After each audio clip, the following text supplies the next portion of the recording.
सुनने को मिला है कि आनंद मार्ग का जो संत है या जनरल जो आनंद मार्ग का भक्त है, उन लोग कभी नॉन वेज नहीं खाते, उन लोग फुल 100% वेजिटेरियन है। हम लोगों का जितना मनुष्यों का जितना अधिकार है इस दुनिया में, उस तरह से जीव पक्षी या पेड़ पौधे सबको एक ही अधिकार है, समान अधिकार है। लोगों का जो ड्रेस है गेरुआ वस्त्र, इसका मतलब सुनने को मिला है सिर्फ भारत नहीं, पूरा 182 দেশো में आप लोग শাখায় এতিয়া মই উপস্থিত আছো বৰপেটা ৰোডৰ আনন্দ মাৰ্গ আশ্ৰমত।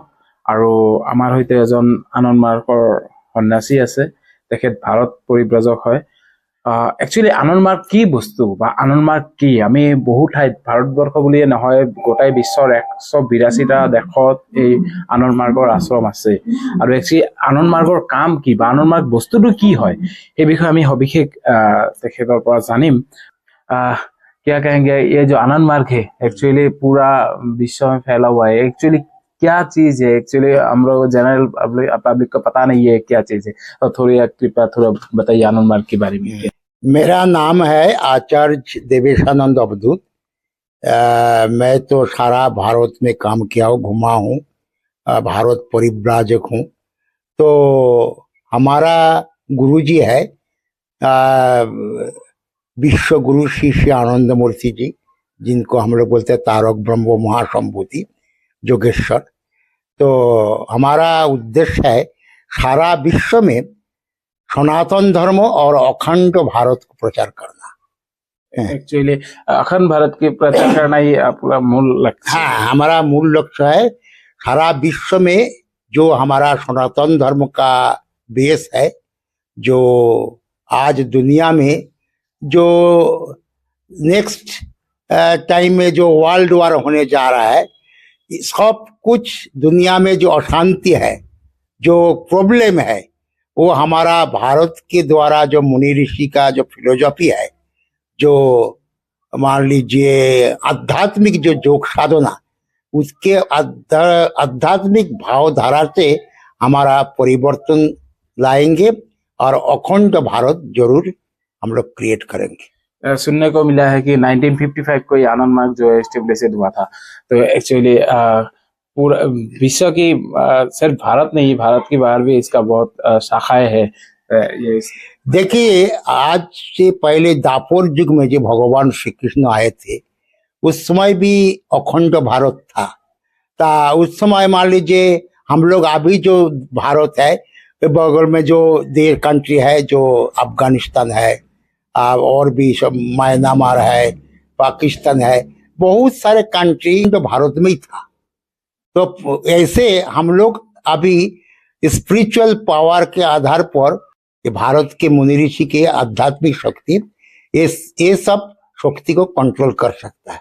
और एक बात सुनने को मिला है कि आनंद मार्ग का जो संत है या जनरल जो आनंद मार्ग का भक्त है, उन लोग कभी नॉन वेज नहीं खाते, उन लोग फुल 100% वेजिटेरियन है। देखिए, वेज नॉन वेज में भी और ऊपर है। जैसे मान लीजिए आज के दुनिया में जो हमारा इंडियन है, वो वेज समझ करके प्याज लहसुन और बहुत हमारा सात्विक आहार है। गीता में श्री कृष्ण भगवान जो सात्विक आहार के बारे में बताया है, इसमें बहुत कुछ माने वेजिटेबल भी माना है, प्याज लहसुन और मान लीजिए जो आपको मशरूम है और व्हाइट बैगन है, आपको लाल पुई शाक है, ऐसे बहुत कुछ माना है। क्योंकि इसका मतलब है, जो बोलते हैं कि जो हमारा साधना के लिए ऐसे फिजिकल बॉडी भी बनाना पड़ेगा, जैसे आहार है ऐसे मन बनता है। तो इसीलिए क्या है, सात्विक आहार एकमात्र योग काया बन सकता है, क्योंकि योग के आधार पर हमारा फिजिकल बॉडी को बनाना पड़ता है। आप लोग ब्रह्मचारी भी होते हैं, शादी वगैरह नहीं करते? देखिए, ब्रह्मचर्य का बहुत बड़ा डेफिनेशन सदगुरु श्री श्री आनंद मूर्ति जी बताया है कि ब्रह्मचर्य मतलब खाली अनमैरिड नहीं है, बीर्ज धारण से नहीं होता है, ब्रह्म भावना से ब्रह्मचर्य होता है। इसलिए पहले जो हमारा जंगल में मुनि ऋषि रहते थे, गुरुकुल बनाते थे, वो लोग भी ब्रह्मचारी थे। शादी करने से ब्रह्मचर्य खत्म नहीं होता है, मतलब ब्रह्म साधना ब्रह्म चिंतन में जो प्रतिष्ठित होता है वही ब्रह्मचर्य। ये जो सोच है हमारा वो ब्रह्म की तरह होना चाहिए। हाँ, मतलब क्या है, 100% इनका स्पिरिचुअल अपलिफ्टमेंट जरूरत है। एक्चुअली आप लोग जो घूमते हैं या कहीं कहीं पे आप लोगों का जो आश्रम है ऐसे, तो एक्चुअली आश्रम के द्वारा आप लोग काम क्या करते हैं, उसमें क्या चलती है? देखिए, हमारा ये आनंद मार्ग मिशन का 2 मोटो है। उसमें self realization and service to suffering humanity. आज दुनिया में मान लीजिए लोग मानी मानी के लिए पागल हो रहा है। तो मानी तो मेंटल पीस नहीं दे सकता है, मानी तो बहुत कुछ क्रिटिकल डिजीज भी ठीक नहीं कर सकता है। तब क्या है, सात्विक आहार और जो ट्रांसेंडेंटल जो योगो है, जो अति इंद्रिय योग साधना, ये हम लोग सिखाता हूँ। उसमें जो आपको मान लीजिए ईड़ा, पिंगला, सुषुम्ना और फिर जो कुंडलिनी योग है, जो आदमी सविकल्प समाधि, निर्विकल्प समाधि, ये समाधि के आधार पर साधना कर सकता है, उनके कोई रोग बीमारी नहीं हो सकता है, और पूरा रोग बीमारी खत्म, एक सुंदर मानव बन सकता है।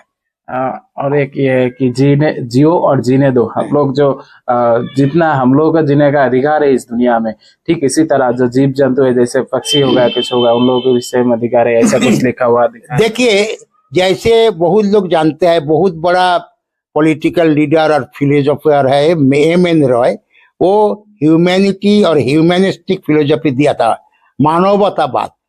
और हमारा गुरुजी उसके ऊपर न्यू ह्यूमैनिस्टिक आइडियोलॉजी फिलोसफी दिया है, नब्बो मानवतावाद। मतलब क्या है, जो दुनिया में मानव है, मनुष्य जाति है, उसके साथ पशु और मान लीजिए पेड़ पौधा, सभी को माने जीने के लिए और उनको रक्षा के लिए हमारा एक पिकअप ऑर्गेनाइजेशन है, prevention cruelty animal and plant. ये हमारा सारा वर्ल्ड में काम कर रहा है। यानी कि हम लोगों का जितना, मनुष्यों का जितना अधिकार है इस दुनिया में, उस तरह से जीव जंतु और अलग जो ये हो गया, सिर्फ पक्षी या पेड़ पौधे, सबको एक ही अधिकार है, समान अधिकार है। देखिए, उसके लिए तो आदमी, जो हमारा भगवान शिव का जो एक श्लोक है ना, जो विश्वासो सिद्धिर प्रथम लक्षणम द्वितीय गुरु पूजनम है, तो ऐसे जो तृतीय इंद्रिय निग्रह, चतुर्थ समता भाव, ये हमारा भारत के मुनि ऋषि और सनातन धर्म का व्यू है, समो भाव। मतलब जो मान लीजिए आज सारा वर्ल्ड में कम्युनिज्म आया था, वो बोलता था कि सब लोग समान हम लोग बनाएंगे, और कि उनके पास तो स्पिरिचुअल व्यू नहीं है, वो तो भोगवाद है। तो आनंद मार्ग मिशन का, हमारा सनातन धर्म का जो डिवाइन लाइफ है, आदमी स्पिरिचुअलिस्टिक नहीं बनेंगे, उनका दिशा आध्यात्मिक नहीं होगा, तो वो कभी दूसरे को समान भाव में नहीं रख सकता है। इसलिए पहले आदमी वो स्पिरिचुअल बीइंग बनेंगे, वो डिवाइन मैन बनेगा, तो वो दूसरे को समान अधिकार दे सकता है। नहीं तो कभी ऐसे फिलोसफी पढ़ करके वो आदमी नहीं बनेगा, तो नीतिवादी नहीं बनेगा, तो कभी वो पेड़ पौधा पशु जगत का भी सेवा नहीं कर सकता। और एक बात, ये एक्चुअली बोलना नहीं चाहिए, फिर भी बोल रहा हूँ, आप लोगों का जो ड्रेस है गेरुआ वस्त्र, इसका मतलब क्या है? सुनिए, हमारा जैसे मान लीजिए भारत का जो तिरंगा झंडा है, उसके ऊपर ही है आपको सैफरन कलर गेरुआ। उसका मतलब क्या है? वो सैक्रिफाइस, डेडिकेशन। तो हमारा जो लाइफ है, ये पूरा सारा वर्ल्ड ह्यूमैनिटी के लिए हम लोग डेडिकेटेड है। हम लोग को कोई मेरा कोई अपना मतलब नहीं है, पूरा लाइफ हम लोग सोसाइटी को बनाने के लिए दे दिया। इसका एक गेरुआ का मतलब है प्योर सैक्रिफाइस है। हमारा तन मन धन, शारीरिक क्षमता और मानसिक क्षमता, इंटेलेक्चुअल, और मान ली जो हमारा कोई है, सब कुछ समाज के लिए हमको दान करना पड़ेगा। अभी देखिए, अभी आज का जो जनरेशन है, कहीं ना कहीं जो निशा जाती, जैसे सभी हो गया, जैसे शराब हो गया, दारू हो गया, बीड़ी सिगरेट गुटखा वगैरह, इसमें रहता है। तो इसके जो युवा, जो नया प्रजन्म है, वो बहुत पीछे हुआ जा रहा है। उसके बारे में क्या कहेंगे? सुनिए, इसके लिए ये तो बात आप ठीक बोले है। हमारा जो न्यू जनरेशन है, यूथ वर्ग है वो अपना नशा और मान लीजिए सेक्स हर चीज में वो मान लीजिए बेचारा माने फंसा हुआ है। इसका मतलब है तनाव है, टेंशन है। अभी मान लीजिए हमारा जो गवर्नमेंट है वो इकोनॉमिक साइड में उनको फुलफिलमेंट नहीं कर पा रहा है, तो हमारा यहाँ पर एक जो प्राउड फिलोसफी है उसके आधार पर सभी लोग को मान लीजिए काम काज मिलेगा, उनको परचेजिंग कैपेसिटी मिलेगा, तो जरूर हमारा पहले जैसे मान लीजिए अमृत भारत था है, फिर अमृत भारत बनने जा रहा है। हमारा 100% लोगों को नौकरी मिलेगा, काम काज मिलेगा, उनको परचेजिंग कैपेसिटी मिलेगा, फिर हमारा सोनार भारत बन जाएगा। और ये आध्यात्मिक साधना के आधार पर हमारा युवा वर्ग को सब खराब की जो बुरी आदत है वो मिट जाएगा, वो अच्छा आदमी बन जाएगा। सुनने को मिला है सिर्फ भारत नहीं, पूरा 182 देशों में आप लोग का ये शाखाएं है। देखिए हमारा 182 देश में हमारा शाखा खाली नहीं है, वहाँ हमारा फॉलोअर्स है और अमेरिका, चाइनीज, जापानी, रशियन, वहाँ का पब्लिक हमारा मॉन्क नान भी है। और दूसरी बात क्या है, मान लीजिए हमारा जो मैंने बात मैं किया हूँ जो स्पिरिचुअल साइड में और भी भारत जितना ऑर्गेनाइजेशन है, तब हमारा ये अनपैरेलल है कि आदमी को उनको काम दिया जाता है कि तुम समाज के लिए जितना भी सैक्रिफाइस कर सकते हो। क्योंकि देखिए दुनिया में जितना कुछ भी बना है, कोई शहर बोलिए, कोई भी मान लीजिए साइंस का कोई भी इन्वेंशन बोलिए, सब कुछ आदमी के सैक्रिफाइस से बना है। तो इसलिए हम लोग इस आध्यात्मिक शक्ति के आधार पर हम लोग दुनिया में लोगों को माने मान लीजिए क्या है, कोई भी माने हमारा गुरु जी को प्रश्न किया था कि बाबा जो शिव, कृष्ण, शंकराचार्य, स्वामी विवेकानंद, रामकृष्ण, चैतन्य महाप्रभु, ये जो बड़े बड़े आध्यात्मिक महापुरुष आए हैं, खाली भारत में क्यों आए हैं? तो बाबा बोले थे एकमात्र भारत डिवाइन प्लेस है, इसीलिए जहां पर उर्वर जमीन है ना वहां पर तो अच्छा पेड़ होगा ना। इसीलिए हमारा आध्यात्मिक महापुरुष इस आध्यात्मिक दुनिया भारत में ही पैदा होते हैं। और भविष्य भारत जो नस्त्रादाम है ना, वो भी भविष्यवाणी क्या था कि वर्ल्ड के जो ईस्टर्न साइड है वो कंट्री सारा भारत में आध्यात्मिक माने वो प्रकाश देंगे और सारा विश्व को वो नया ढंग से बनाएंगे। न्यू मैन, न्यू विजन, नया आदमी और नया दिशा देने के लिए हमारा ग्लोबल ऑर्गेनाइजेशन आनंद मार्ग प्रचारक संघ, यानी कि भारत के बाहर भी आप लोगों का बहुत शिष्य है। और एक बात एक्चुअली सुनने को मिला है कि यह बरपरा रोड का जो आनंद मार्ग का आश्रम है, या कुछ प्रोग्राम होने वाला है, आने वाला है कुछ ही दिनों में, तो इसके बारे में देखिए हमारा यहाँ सामने जो डेट है 13, 14, 15 फरवरी 2026 हमारा साधभनी टोप बरपेटा, यहाँ पर जो हमारा आनंद मार्ग का केंद्र है, जोगो सेंटर है, स्कूल भी है, यहाँ पर बहुत बड़ा सेमिनार और कॉन्फ्रेंस, ओपन कॉन्फ्रेंस, सभी पब्लिक वहाँ पर पार्टिसिपेट कर सकता है और निःशुल्क है। कहाँ कोई भी हमारा एक पैसा यहाँ दान करना नहीं पड़ेगा। मैं मिशन के पक्ष से मैं सभी लोग को अनुरोध करता हूँ, इनवाइट करता हूँ। हमारा जो ये अंतर्जातिक मिशन है, इतना बड़ा सेवा कार्य है, आप लोग जरूर आप लोग को माने भलाई के लिए आप लोग हमारा ओपन कॉन्फ्रेंस पार्टिसिपेट कीजिए, आप लोग को कल्याण होगा, विश्व का कल्याण होगा। और यहाँ जो आश्रम है, यहाँ देखा गया है कि एक स्कूल भी है, ऐसे आप लोगों का जितना आश्रम है सब में स्कूल है। देखिए हमारा पहले मुनि ऋषि का जो माने वैदिक गुरुकुल था, ऐसे फिर वैदिक गुरुकुल का पुनर्जागरण हम लोग कर रहा हूँ, क्योंकि मुनि ऋषि के द्वारा जो हमारा भारत के 4 वर्ग है, ब्रह्मचर्य, गारहस्थ, वानप्रस्थ, संन्यास, इसी आधार पर हमारा भी सभी बच्चों को ब्रह्मचर्य पालन करके वो अच्छा माने सिटीजन बनेगा, वो अच्छा माने सारा विश्व को आध्यात्मिक दिशा दिखाएंगे।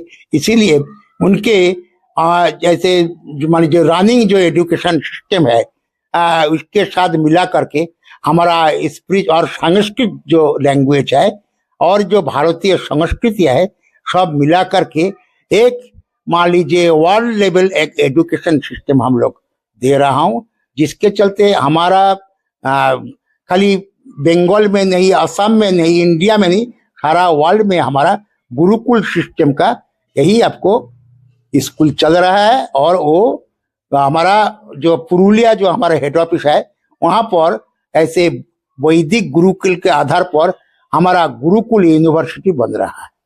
ये तो स्टूडेंट के लिए पूरा मुफ्त है शायद। हाँ, नहीं मुफ्त नहीं बोलेंगे, देखिए मिनिमम हमारा जो मान लीजिए वर्कर है, जो टीचर वर्ग है, तो उनको तो कुछ देना पड़ेगा। हम लोग जो मॉन्क है, कहाँ हम लोग को रुपया है, इसलिए पब्लिक को थोड़ा बहुत इकोनॉमिक कोऑपरेशन लेकर के हम लोग पूरा करता हूँ। इसमें हमारा कोई बिजनेस नहीं है, हमारा लक्ष्य है सेवा। यानी कि बहुत कम खर्चे में अच्छा बहुत क्वालिटी कम का। करते हो। देखिए हमारा तो यहाँ बहुत लोकल लैंग्वेज का भी मीडियम है और इंग्लिश मीडियम है, क्योंकि देखिए इंटरनेशनल लैंग्वेज इंग्लिश है, तो हमारा बच्चे लोग इंग्लिश नहीं जानेंगे तो भविष्य में मान लीजिए साइंस के आधार पर इंजीनियर बनेगा, डॉक्टर बनेगा, आईएएस ऑफिसर बनेगा। ये इसके आधार पर इंग्लिश के ऊपर भी हम लोग जोर देता हूँ, इंग्लिश पढ़ाई भी होता है। ধন্যবাদ। এয়া আপোনালোকে মন্তব্য শুনা পালে। আচলতে আনন্দমাৰ্গ আশ্ৰম আমাৰ বৰপেটা ৰোডতো আছে। আমি জানো ইয়াতে এখন আশ্ৰম আছে, ইয়াতে এখন স্কুল আছে। একচুৱেলি আনন্দমাৰ্গৰ উদ্দেশ্য কি বা আনন্দমাৰ্গ বস্তুটো কি, আনন্দমাৰ্গ আশ্ৰম আচলতে কি হয় বা ক'ৰ পৰা নিয়ন্ত্ৰিত হয় বা একচুৱেলি ৰাইজৰ কাৰণে কি কাম কৰে, এয়া আমি জনা নাছিলো। যদিও আজিৰ প্ৰতিবেদন যোগে বা আমি সেই সন্ন্যাসীজনৰ লগত কথা পাতি আমি গোটাই জানিব পাৰিলো। ধন্যবাদ।